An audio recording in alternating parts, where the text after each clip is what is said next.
Right మరొక breaking news చూస్తున్నాం. రాష్ట్రంలో కొత్త ప్రభుత్వం కొలువుదీరిన తర్వాత తొలిసారి బడ్జెట్ సమావేశాల నిర్వహణకు తెలంగాణ ప్రభుత్వం రెడీ అవుతుంది. ఫిబ్రవరి 2వ వారంలో బడ్జెట్ సమావేశాలు నిర్వహించేందుకు రేవంత్ సర్కారు కసరత్తులు చేస్తోంది. ఫిబ్రవరి 16 నుంచి అసెంబ్లీ బడ్జెట్ సమావేశాలు నిర్వహించేందుకు ప్లాన్ చేస్తున్నట్లు తెలుస్తోంది. సార్వత్రిక ఎన్నికల నేపథ్యంలో ఈసారి మోదీ ప్రభుత్వం ఓట్ ఆన్ అకౌంట్ బడ్జెట్ ప్రవేశపెట్టనుంది. ఈ నేపథ్యంలోనే రాష్ట్రంలో తాత్కాలిక బడ్జెట్ ప్రవేశపెట్టాలా లేదా పూర్తి స్థాయి బడ్జెట్ ప్రవేశపెట్టాలన్న దానిపై చర్చ జరుగుతున్నట్లు తెలుస్తోంది. అయితే పథకాల అమలుకు ఆటంకం కలగకుండా పూర్తి స్థాయి బడ్జెట్ ప్రవేశపెట్టేందుకే ప్రభుత్వం మొగ్గు చూపుతున్నట్లు తెలుస్తోంది.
బ్రేకింగ్ చూస్తున్నాం. రాష్ట్రంలో కొత్త ప్రభుత్వం కొలువుదీరిన తర్వాత తొలిసారి బడ్జెట్ సమావేశాల నిర్వహణకు తెలంగాణ ప్రభుత్వం రెడీ అవుతుంది. ఫిబ్రవరి 2వ వారంలో బడ్జెట్ సమావేశాలు నిర్వహించేందుకు రేవంత్ సర్కారు కసరత్తు చేస్తోంది.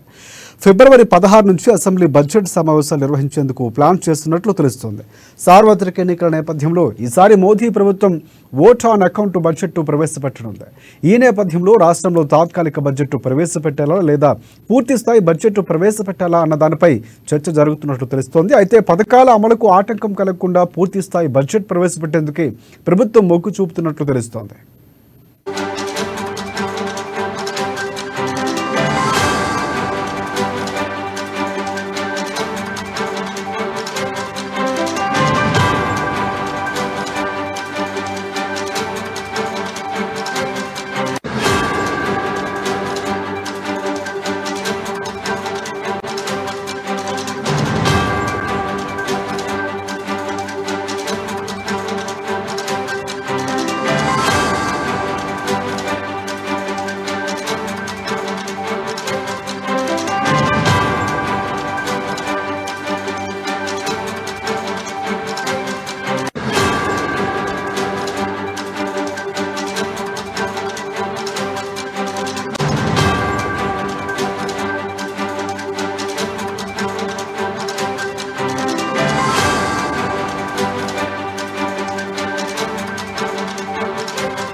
రైట్. రాష్ట్రంలో కొత్త ప్రభుత్వం కొలువుదీరిన తర్వాత తొలిసారి బడ్జెట్ సమావేశాల నిర్వహణకు తెలంగాణ ప్రభుత్వం రెడీ అవుతుంది. ఫిబ్రవరి 2వ వారంలో బడ్జెట్ సమావేశాలు నిర్వహించేందుకు రేవంత్ సర్కారు కసరత్తులు చేస్తోంది.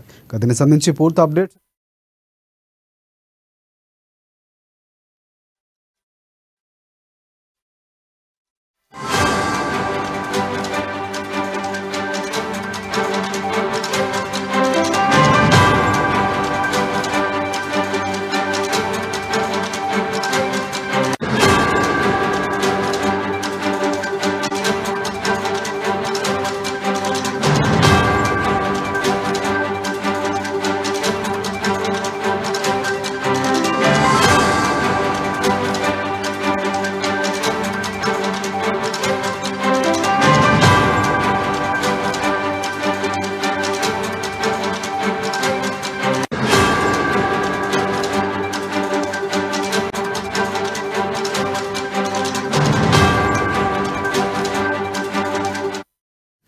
రాష్ట్రంలో కొత్త ప్రభుత్వం కొలువుదీరిన తర్వాత తొలిసారి బడ్జెట్ సమావేశాల నిర్వహణకు తెలంగాణ ప్రభుత్వం రెడీ అవుతోంది. ఫిబ్రవరి 2వ వారంలో బడ్జెట్ సమావేశాలు నిర్వహించేందుకు రేవంత్ సర్కారు కసరత్తులు చేస్తుంది. దీనికి సంబంధించి పూర్తి అప్డేట్స్ అందించేందుకు మా ప్రతినిధి రాంబాబు మనకి లైవ్ ద్వారా సిద్ధంగా ఉన్నారు.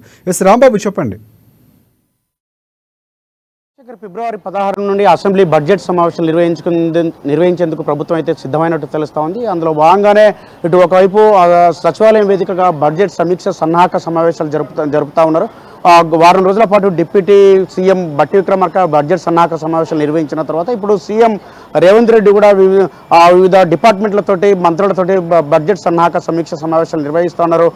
ఈ బడ్జెట్ సంబంధించినటువంటి ఆర్థిక శాఖ అయితే ప్రతిపాదనలు కోరింది. ఆయా డిపార్ట్మెంట్లకు సంబంధించి ఈ యొక్క పథకాలు ఏవైతున్నాయో వాటన్నిటికి సంబంధించినటువంటి ఎంత మేరకు ఈ యొక్క దీనికి సంబంధించి ప్రతిపాదనలు కోరింది. ఈ యొక్క డిపార్ట్మెంట్లకు సంబంధించి అయితే మొత్తంగా ఎంతెంత మొత్తంలో ఈ యొక్క అవసరం ఉండదని చెప్పేసి, ఈ యొక్క నిధులు ఎంత కావాలని చెప్పేసి ఆ ఖర్చులకు సంబంధించినటువంటి ప్రతిపాదనలు అయితే స్వీకరించింది. దీనికి సంబంధించి ఇప్పటికే ఆర్థిక శాఖ అయితే బడ్జెట్ ప్రతిపాదనలు తీసుకున్నటువంటి నేపథ్యంలో ఇటు ప్రభుత్వం కూడా బడ్జెట్ సమావేశాలు నిర్వహించేందుకైతే సిద్ధమవుతూ ఉన్నది. ఫిబ్రవరి 2వ వారంలో అంటే 16వ తారీఖు నుండి యొక్క బడ్జెట్ సమావేశాలు అయితే అసెంబ్లీ సమావేశాలు నిర్వహించేందుకైతే అన్ని ఏర్పాట్లు చేస్తూ ఉంది. అందుకు గాను ముందుగానే ఫిబ్రవరి 5 తర్వాత ఇటు కేబినెట్ సమావేశం నిర్వహించాలని చెప్పేసి ప్రభుత్వం భావిస్తున్నది. కేబినెట్ సమావేశంలోనే బడ్జెట్ సమావేశాలు ఎన్ని రోజులు నిర్వహించాలన్న దానిపైన ఈ యొక్క అసలు కేబినెట్ సమావేశంలో నిర్ణయం తీసుకున్నటువంటి అవకాశం ఉంది. మొత్తానికైతే ఇటు పూర్తి స్థాయి బడ్జెట్కి రాష్ట్ర ప్రభుత్వం వెళ్ళేటువంటి అవకాశం ఉంది. ఎందుకంటే ఇప్పుడు ఒకవైపు కేంద్రం కూడా ఈ నెల అంటే రేపటి నుండి 9వ తారీఖు వరకు, ఫిబ్రవరి 9వ తారీఖు వరకు కూడా కేంద్రం బడ్జెట్ సమీక్ష సమావేశాలను నిర్వహించబోతా ఉన్నది. ఈ యొక్క బడ్జెట్ సమావేశాల్లో కూడా ఓటాన్ అకౌంట్కి వెళ్ళేటువంటి అవకాశం అయితే కనబడుతోంది. ఓటాన్ అకౌంట్లో ఎందుకంటే పార్లమెంటు ఎన్నికలు వస్తూ ఉన్నాయి కాబట్టి ఈ ఎన్నికలకు ముందుగా ఎన్నికలకు వెళ్ళేటువంటి ముందుగా ఓటాన్ అకౌంట్కి అయితే ప్రభుత్వం వెళ్తూ ఉంది. కాబట్టి ఇటు రాష్ట్ర ప్రభుత్వం కూడా కేంద్ర ప్రభుత్వంలో ఇచ్చేటువంటి బడ్జెట్ సంబంధించి ఏ మేరకు రాష్ట్రానికి బడ్జెట్ వాటా ఉంటుందని చెప్పేసి దాన్ని కూడా పరిశీలన చేసేటువంటి అవకాశం ఉంది. రాష్ట్రానికి వచ్చేటువంటి కేంద్ర కేటాయింపులు ఇవన్నింటినీ పరిశీలించిన తర్వాత రాష్ట్రం కూడా ఇటు పూర్తి స్థాయి బడ్జెట్కి వెళ్ళేటువంటి అవకాశం కనపడుతుంది. ఫిబ్రవరి 5 తర్వాత జరిగేటువంటి ఈ కేబినెట్ సమావేశంలో మొత్తానికైతే ఈ బడ్జెట్కు సంబంధించినటువంటి అసెంబ్లీ సమావేశాలు ఎన్ని రోజులు ఉండాలి, దీనిపైన ఎంత ప్రతిపాదనలు ఎంత అని చెప్పే దానిపైన కూడా ఒక నిర్ణయం తీసుకున్నటువంటి అవకాశం ఉంది. మొత్తానికైతే రాష్ట్ర ప్రభుత్వం అయితే బడ్జెట్ అసెంబ్లీ సమావేశాలు నిర్వహించబోతా ఉన్నది.